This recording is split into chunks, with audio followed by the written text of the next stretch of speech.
Hi, I'm Craig Phillips. In this video, I'm going to show you how to mark up, drill your holes and install your taps to an acrylic bath. Now, most baths that you purchase nowadays don't have any holes cut out for the taps. Now, the reason behind this is it's down to you where you want your bath. Whatever position it is, you may want the taps on the left-hand side, the right-hand side, or even in the middle.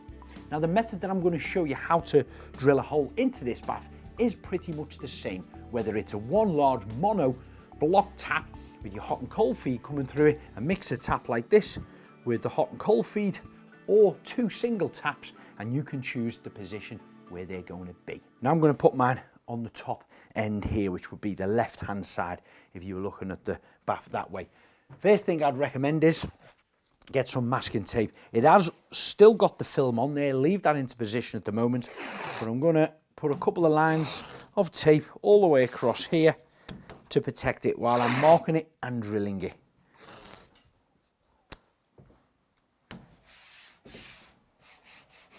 Then we're going to take our tape measure. First find the centre. It's a 700mm bath, so I've got 350 here, which is my centre point. That'll should be directly above this. Then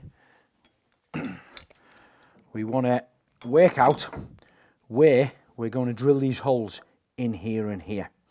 So again, I'm going to measure the width.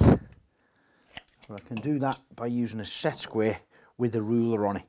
It's a little bit more accurate on here, and that's about 110. Yours may differ, of course, at home. So I'm going to put 55 being the centre point here, and 55 the centre point here.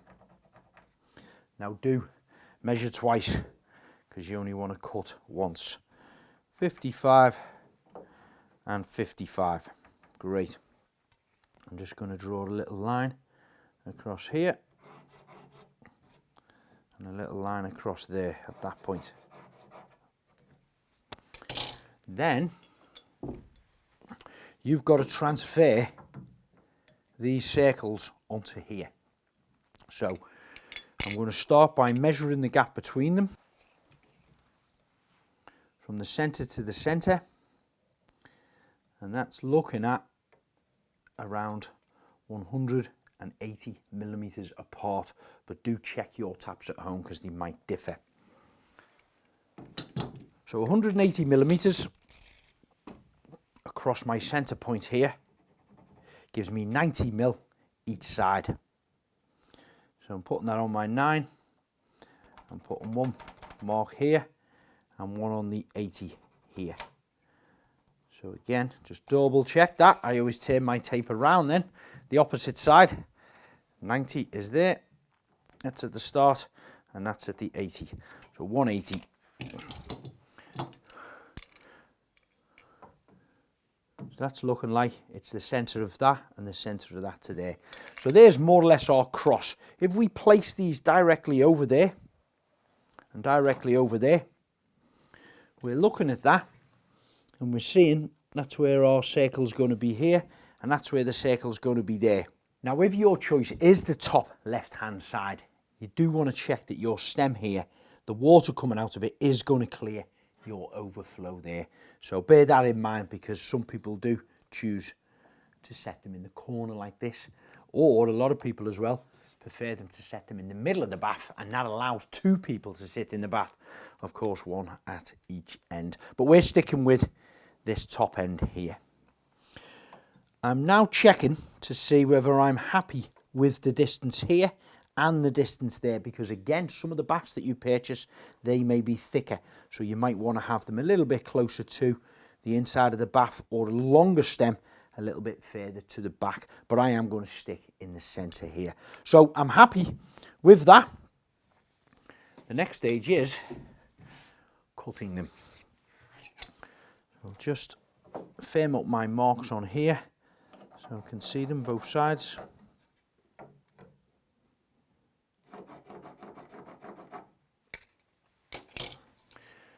I'm going to start by drilling a pilot hole right in the centre of my crosses here, just with a 5mm drill bit. Put my safety specs on, and a dust mask. Place the drill bit in here, keep it upright, nice and square, and slowly start to drill your hole.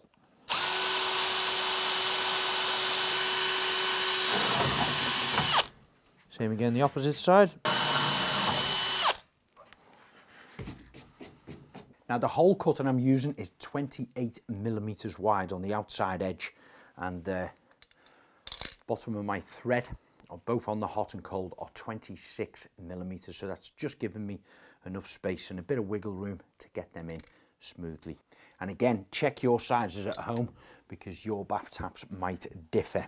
Now the way these pipe cutters work is they have the pilot drill on the inside. This one is 6mm. My pilot holes here I drilled at 5mm, so it's a little bit tighter. I'm doing that for a reason, just so it kind of just about holds it in nice and tight into position and there is no movement in it. I've turned the drill up so it's a little bit faster. Of course it's going to core out. That pilot hole is going to go through as a clearance hole then into that one, and then the outside edge of this is going to start to cut your hole. Now of course you only get the one chance at this, so you need a good steady firm hand, keeping your drill upright that way and that way. Again, using your mask and your gogs.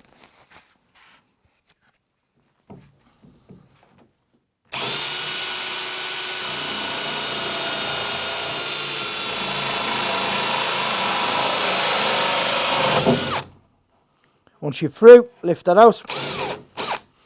And that's one hole safely cut out. You can get a little bit of sandpaper and just sand that edge off there once you've complete. You can at this point double check that your one side does go through clearly, and of course you are in line there for your second hole. Get a screw and try and pull out that piece of plastic that you've just cut out the bath before you drill the second one.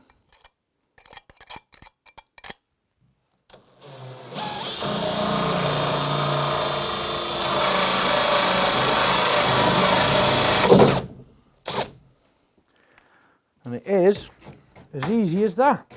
I'm going to check that they fit in here. Perfect. So the next stage is to remove the nuts off the bottom of each one of these threads. Now it's always worth taking a little photograph of what order they are in, just so you don't get mixed up when putting them back together. So you have a little plate here that's visible, that has one washer in them, and then they will stay on. Washer in there.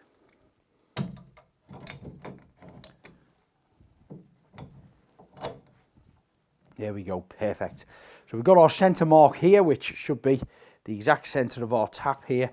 When we look down that way, we're right in the centre there. I can see my line standing out proud, and same again, just about to see it coming out proud there. Now I have got a little millimetre or two playroom there if I need it. So before we put the washers and the nuts on the bottom, I'm going to take that off. Keep them ones on the top because they're going on the top, and then remove my masking tape.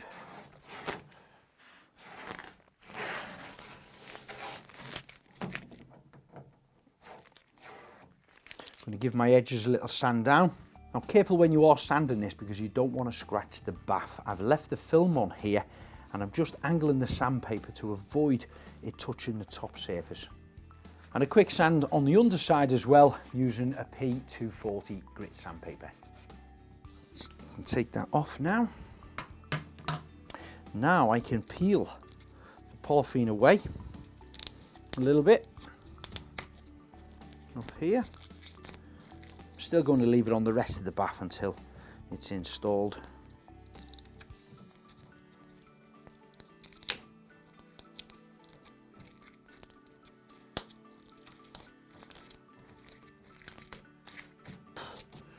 So now we place our washers on here, washers on here, and these back in through the holes.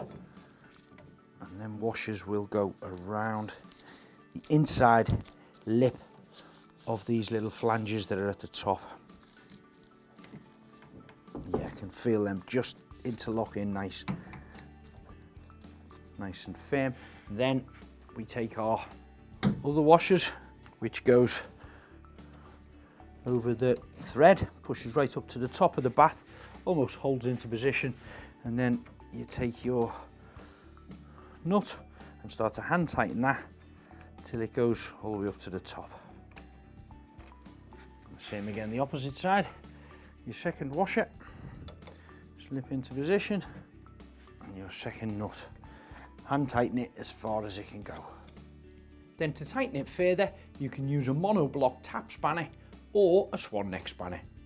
The next stage is to fit the overflow, the plug and the waste, and then you can install the bath into position and plumb the hot and cold feed in.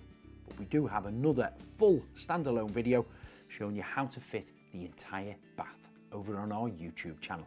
But if you want to know more about the vast range of products that Bathroom Mountain stock, check out their website, bathroommountain.co.uk.